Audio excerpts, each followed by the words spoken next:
All right, working out isn't always fun, so we look for ways to take the edge off. Myself, I listen to podcasts, go figure. But what about entering a virtual world to take your mind off the pain? Joining us is Russell Hawley from VRheads, who wrote about this very topic. How's it going, Russell? Hey, how are you going? Doing good. Happy New Year, first of all. Thank you. Happy New Year. So this isn't necessarily what you write about in your article isn't necessarily about playing a VR game where you're on a treadmill, or maybe I suppose it could be. This is about playing games that you already play, but kind of adding kind of a different sort of fitness dimension to the experience. Explain what you mean here. Yeah, so there's a bunch of different ways that you can use VR in kind of fitness workouts, and it's really kind of all the different kinds of VR that are available. The cool thing about having Gear VR or Daydream or one of the portable mobile ones is that you can go kind of anywhere and then have Netflix right in front of you when you're running. If your house isn't set up to work like that, or if your gym isn't set up to work like that, then you can pretty easily set that up so that you've got kind of VR with you wherever you are. But really, you can take existing games, existing VR games that are very active, and add weights to them. And there are even, game systems that are built around workout tools now. There's the full VR system, where you can climb on an exercise bike, and the exercise bike is actually a part of the VR experience that you're in. You're, on a motorcycle or driving a tank, and your movements on the bike dictate what's happening in the game.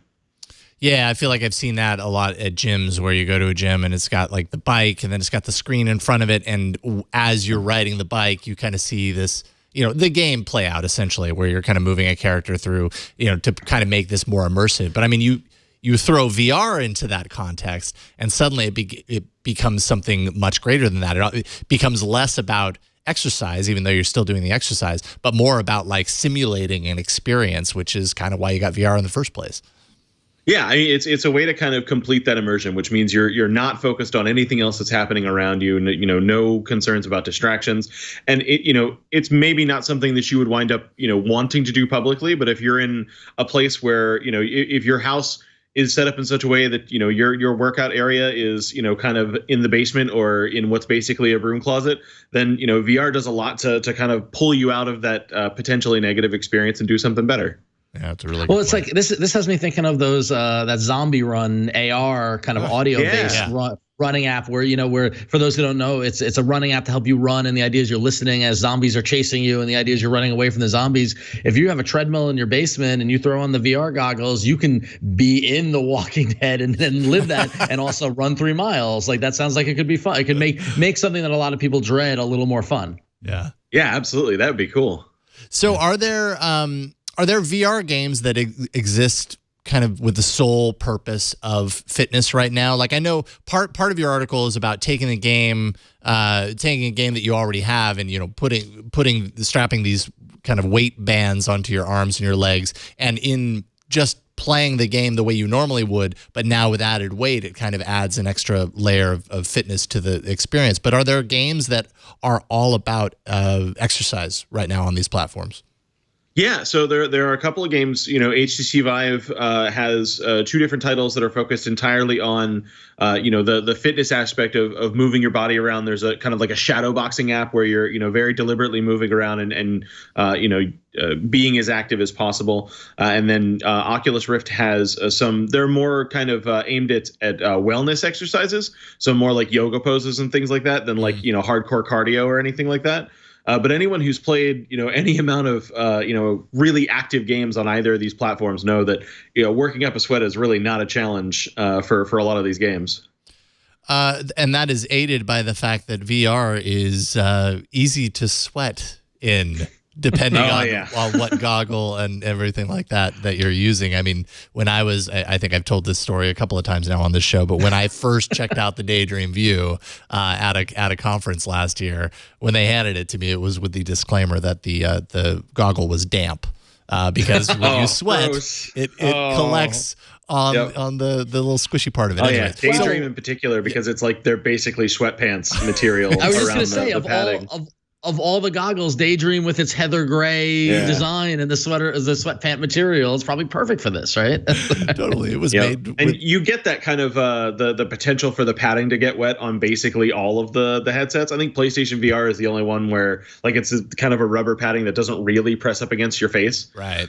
So it's less likely to do that. But that's why there are so many. There are several companies right now making replacement padding for like Oculus Rift and HTC Vive and those and most of them have waterproof features where they're kind of a rubbery, almost pleather material in a lot of cases that stop that absorption of sweat from happening.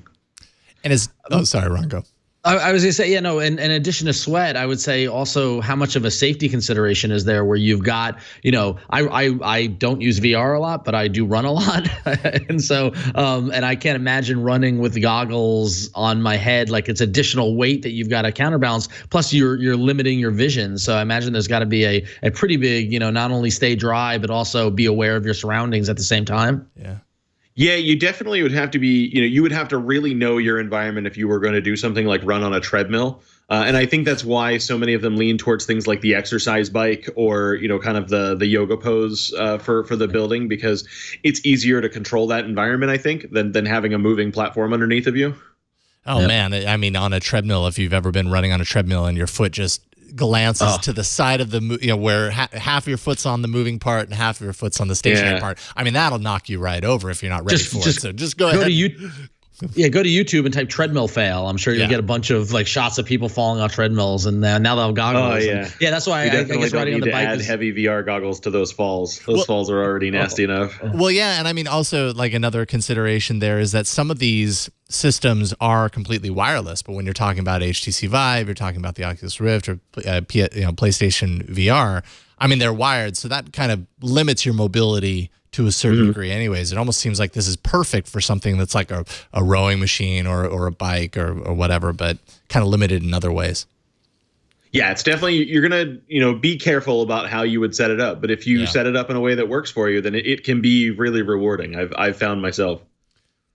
Awesome.